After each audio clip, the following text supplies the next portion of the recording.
Hey you guys, welcome back to my YouTube channel. Today I am responding to your request with the lob retrieval, the overheads, and how to hit a lob. And today to help me, I've got my husband Chad Edwards. He has some really good visuals for you, as well as Eddie. He's gonna be the good student who's gonna be doing everything right and perfect. Well, we'll see how that goes. But I hope you enjoy it, and any feedback would be most welcome.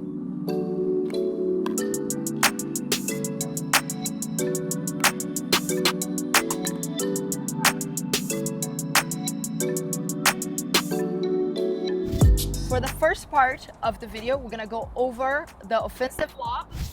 When we're talking about an offensive lob, it's one that happens at the kitchen.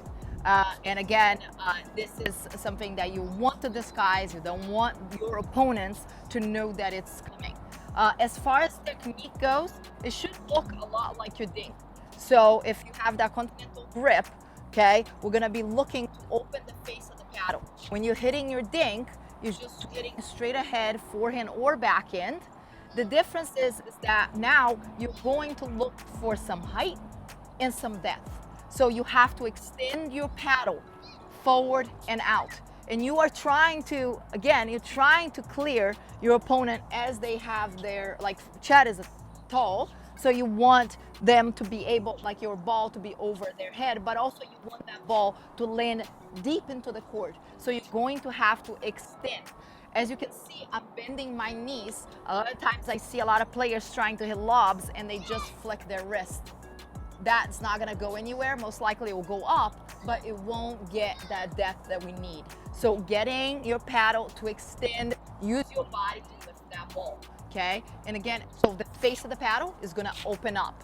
So let me show you real quick here. So when we dink, it looks like, and a lot of the times, the good ball to do the offensive lob is one that is not making you move much, and it's right in front of you. A lot of times I see people trying to hit lobs when the ball is really close to them, or they're far away on the stretch. You want this to push them back so you can be here ready to attack the next ball. Now you have gain control of the line. So again, one more time, just with the technique here, go ahead.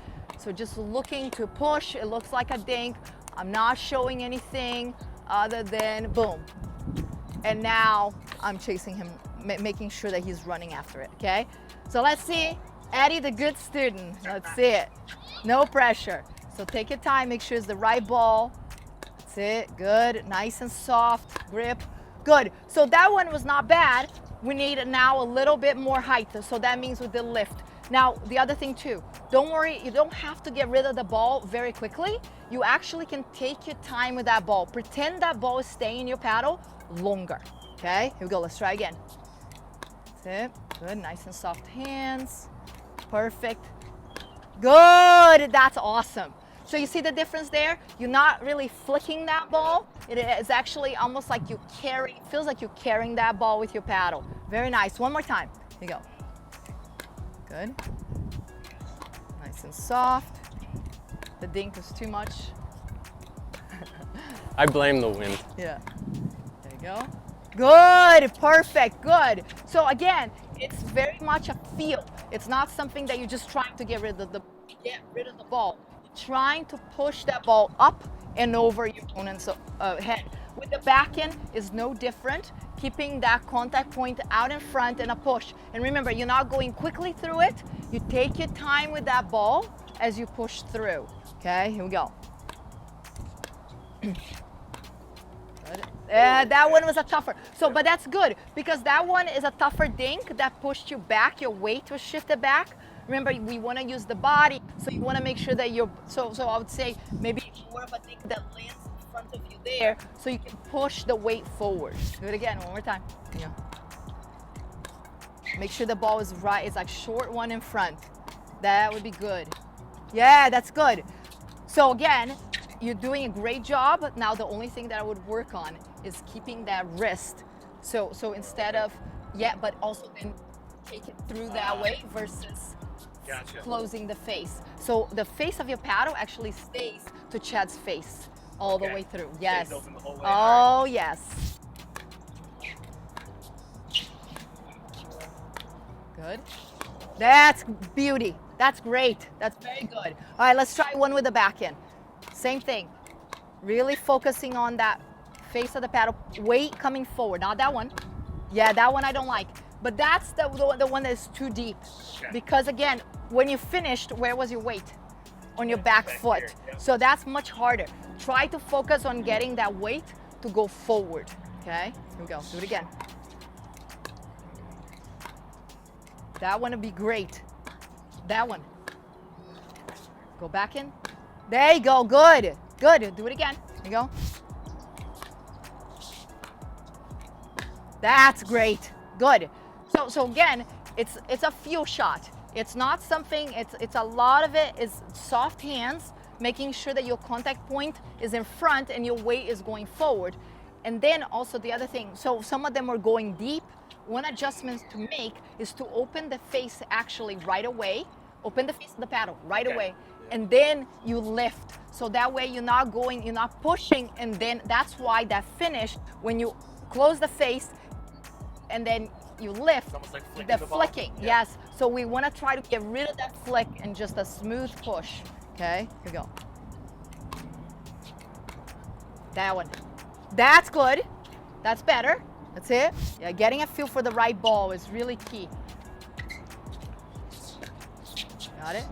Back in. Wait. Wait. Not that one. There you go. That one. Good. And that's the thing about the lob. A lot of people do use their wrist. And to me, that's the one thing that I try to, it's that it's not a locked wrist, it's not a stiff wrist, not a stiff wrist. It's more of a relaxed, but it stays laid back a little bit. And on the backhand side, it's just you lead with your knuckles versus leading with like your fingers. Gotcha. So that's, yeah, so when you're going here, so just think of, like, watch my hand. Don't watch the ball, just watch the hand. So you see how, like, I barely touch it because of the fact that all I'm doing is using that push. I'm using my body to push that ball versus, look at the difference if I was to flick. That's, and again, and that's an exaggerated flick, but that's, it just goes up and it doesn't go through, okay? One more time, here you go.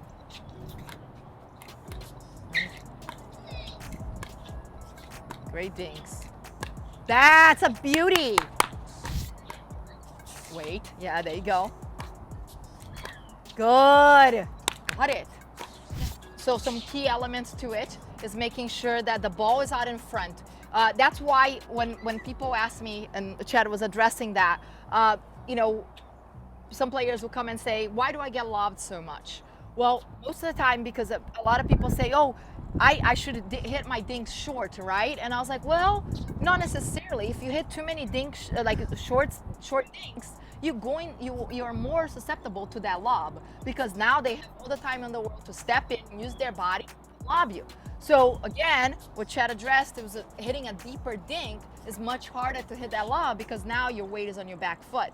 So again, making sure that the ball is out in front so you can push that ball forward, shift that weight, and it doesn't alter your swing. You should not be taking the paddle back. It should look just like your dink.